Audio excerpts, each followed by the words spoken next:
भौतिक विज्ञान खंड 6 आगे की वीडियो में ये अध्याय 7 का भूत वर्ग के गुण पढ़े।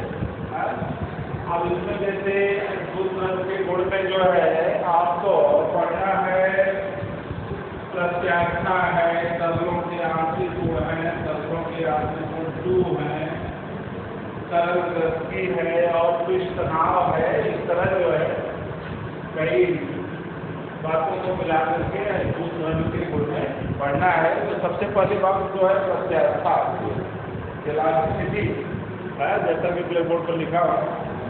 अब इसमें जो है आपको पढ़ेंगे विरूपक बल, दृढ़ वस्तु, प्रत्याख्या, प्रतिबल, विकृति। इसके बाद हुक्का नियम, यह प्रत्याख्या, गुणांक, ये ढेर सारी बातों की चर्चा की जाएगी।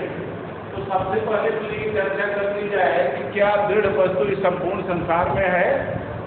नहीं, कोई भी इस पूरे भूमंडल पर जो है या यूनिवर्स में, जिसको हीवन, स्पेस, स्वर्ग आप लोग ढेर सारे नामों से जानते हैं, अंतरिक्ष नाम से, तो कहीं भी कोई जो है पूर्ण रूप से सॉलिड ठोस या दृढ़ वस्तु नहीं, ठीक। लेकिन ये मान लिया जाता है। तो फर्स्ट ऑफ ऑल जो है आप देखेंगे विरूपक बल, डिफॉर्मिंग फोर्स, प्रत्याख्या के पास परिभाषा तो अभी क्लियर करते हैं ना, हो जाइए पहले प्रत्याख्या को ही क्लियर कर दिया जाए। लेकिन इसके कुछ अंग है प्रत्याख्या में, जैसे विरूपक बल जो हम लोग बाएं बल किसी वस्तु पर लगाते हैं उसी को कहते हैं क्या? विरूपक बल। जैसा कि आप आए कक्षा में चर्चा कर चुका हूँ, विरूपक बल इंग्लिश में कहते हैं इसको डिफॉर्मिंग फोर्स, डिफॉर्मिंग फोर्स। यानी यह बल ऐसा बल है, नाम से ही स्पष्ट है कि किसी वस्तु की जो है उसके आधार न बदलें, लेकिन हाँ शेप और साइज में परिवर्तन करते हैं, ठीक, जिसको आप विरूपक बल के नाम से जानते हैं। इसकी परिभाषा में और लिख लीजिए, क्या किसी वस्तु पर कार्यरत हुआ पाए बल, क्या किसी वस्तु पर कार्यरत, किसी वस्तु पर कार्यरत वह बाह्य बल, किसी वस्तु पर कार्यरत हुआ बाह्य बल जो वस्तु के आकार, आकृति, बाह्य बल जो वस्तु के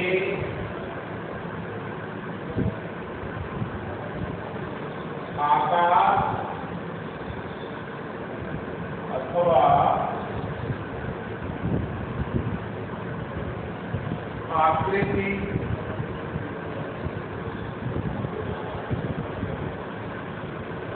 या दोनों, आकार अथवा आकृति या दोनों,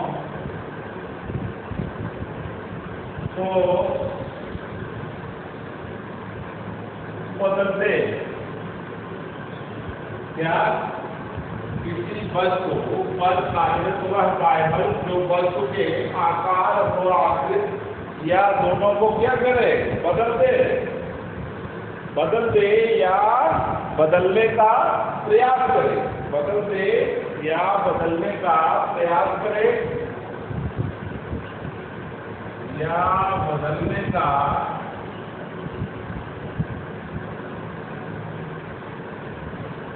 प्रयास करे, विरूपक बल कहलाता है।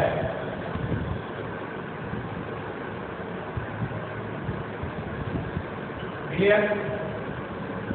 क्या कहलाता है?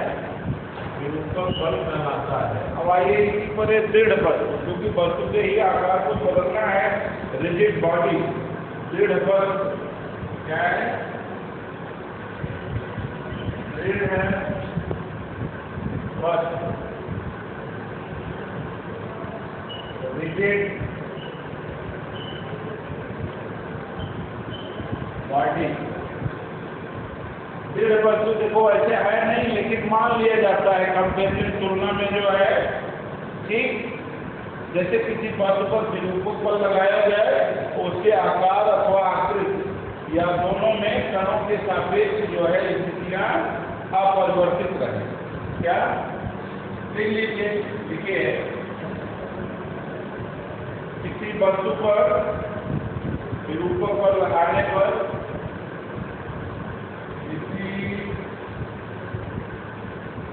वस्तु पर विरूपक बल लगाने पर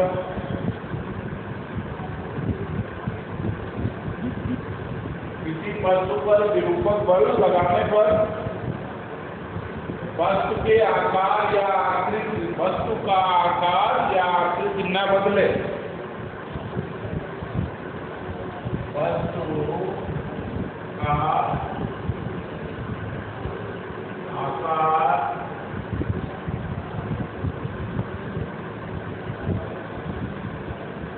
आकृति न बदले। किसी वस्तु पर विरूपक बल लगाने पर वस्तु का आकार आकृति न बदले, अर्थात वस्तु के कणों की सापेक्ष स्थितियां अपरिवर्तित रहे, या वस्तु का कणों के सापेक्ष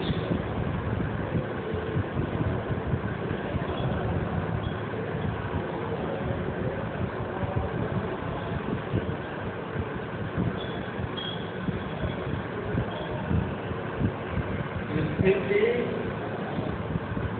अपरिवर्तित रहे।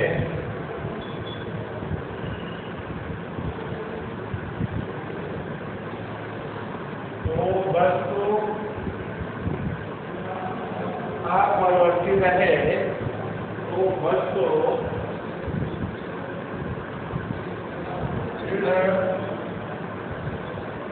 कहलाती है। यदि वस्तु का कणों के सापेक्ष स्थिति अपरिवर्तित रहे तो वस्तु को क्या कहते हैं? दृढ़ वस्तु कहलाती है। ठीक है। वैसे व्यवहार में बच्चों कोई भी वस्तु दृढ़ नहीं है। ठीक है। अब आइए चर्चा करते हैं किसकी? प्रत्यास्था की। क्या? ये तो हो गया विरूपक बल, हो गया दृढ़ वस्तु हो गई। अब चर्चा करते हैं इसकी प्रत्यास्थता। ये प्रत्यास्था है क्या?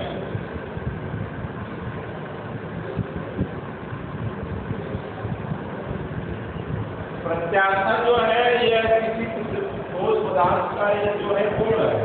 ठीक, कहते नहीं, अभी आगे चर्चा करेंगे। प्रत्यास्थ, गुण, प्रत्यास्थ, अप्रत्यास्थ।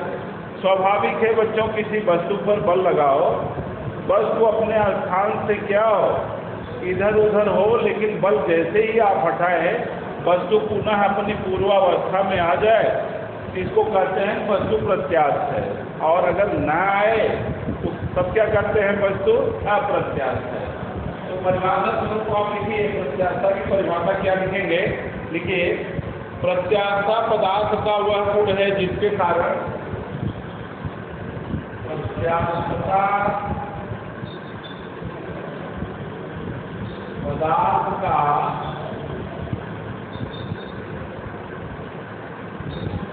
वह गुण है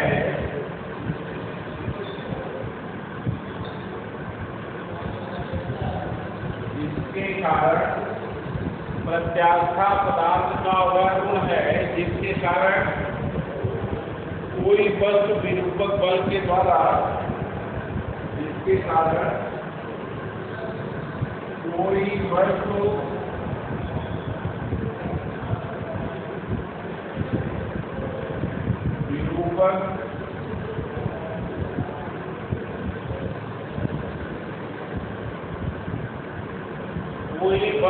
विरूपक बल के द्वारा अपने आकार अथवा आकृति में, बल के द्वारा अपने आकार या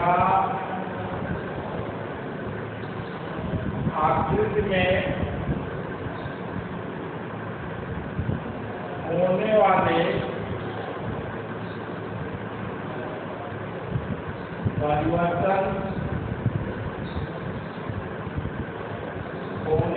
परिवर्तन का विरोध करते हैं, होने वाले परिवर्तन का विरोध करती है। क्या कहा? प्रत्याशा पदार्थ का वह गुण है जिसके कारण कोई वस्तु विरूपक बल के द्वारा अपने आकार या आकृति में होने वाले परिवर्तन का विरोध करती है, या विरूपक बल हटा लेने पर अपनी मूल स्थिति में वापस आ जाती है, करती है, या विरूपक बल हटा लेने पर अपनी मूल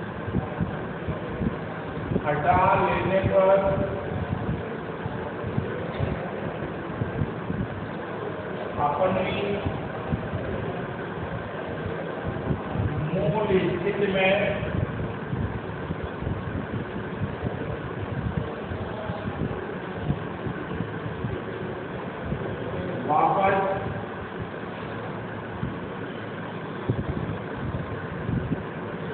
आ जाती है, या मूल स्थिति में वापस आ जाती है।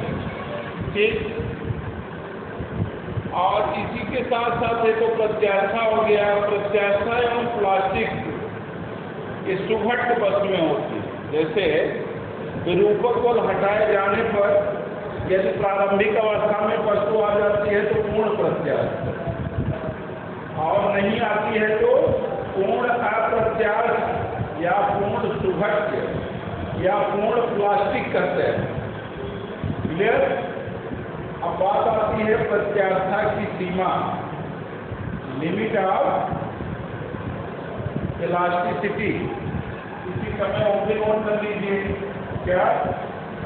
प्रत्याशा की सीमा, प्रत्याशा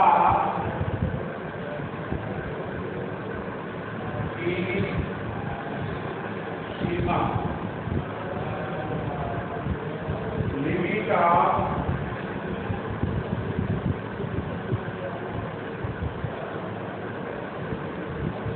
इलास्टिसिटी। प्रत्याशा की सीमा, इसे नाम से ही स्पष्ट कहते नहीं कि कभी सीमा त्याग नहीं करो।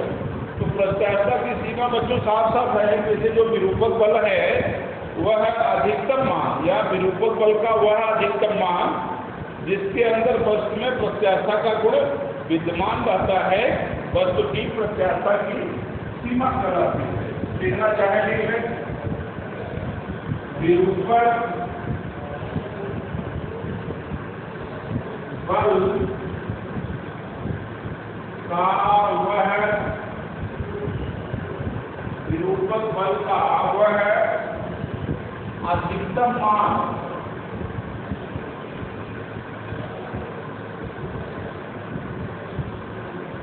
विरूपक बल का वह अधिकतम मान जिसके अंदर वस्तु में, जिसके अंदर वस्तु में प्रत्याशा का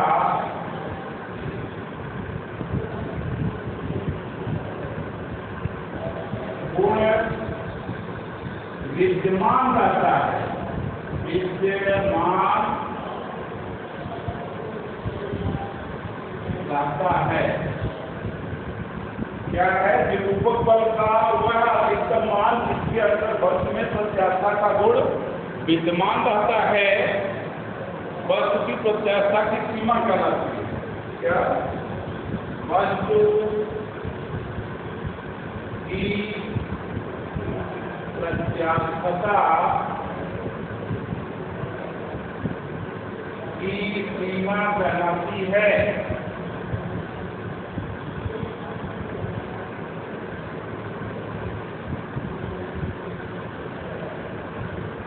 ठीक, ये बात क्लियर हो गई। अर्थात वस्तु जो है पुनः जितना भी बल लगाए है, वस्तु अपनी साम्यावस्था के इधर उधर तो होती है, लेकिन जैसे ही बल हट जाता है वो अपनी पूर्वावस्था में आ जाती है।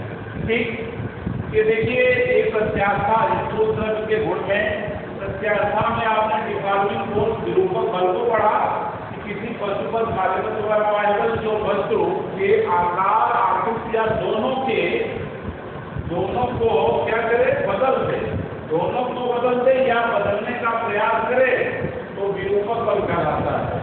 फिर बात किया जड़ वस्तु की, जो कि संभव नहीं है, व्यवहार में मान लेते हैं। देखिए बॉडी, किसी वस्तु पर विरूपक बल लगाने पर वस्तु का आकार आकृति न बदले या वस्तु का कणों के सापेक्ष स्थिति क्या रहे? अपरिवर्तित रहे, तो वस्तु दृढ़ कहलाती है। फिर इसके बाद जो है दृढ़ वस्तु के बाद एक चर्चा किया प्रत्याशा की, प्लास्टिसिटी की। जैसा कि बताया कि प्रत्याशा हर का सजीव और निर्जीव का सबका अपना अपना गुण होता है। तो प्रत्याशा पदार्थ का वर्ग है जिसके कारण कोई वस्तु विरूपक बल के द्वारा अपने आकार या आकृति में होने वाले परिवर्तन का विरोध करता है। क्या करता है? विरोध करता है, या विरूपक बल हटा लेने पर अपनी मूल स्थिति में वापस आ जाता है। ठीक, उसको आप प्रत्याशा की सीमा कहते हैं। ठीक है, प्रत्याशा की। फिर है इसके बाद प्रत्याशा की सीमा में विरूपक बल का वह अधिकतम मान जिसके अंदर वस्तु में प्रत्याशा का गुण विद्यमान रहता है। ठीक है, विद्यमान रहता है वो प्रत्याशा की सीमा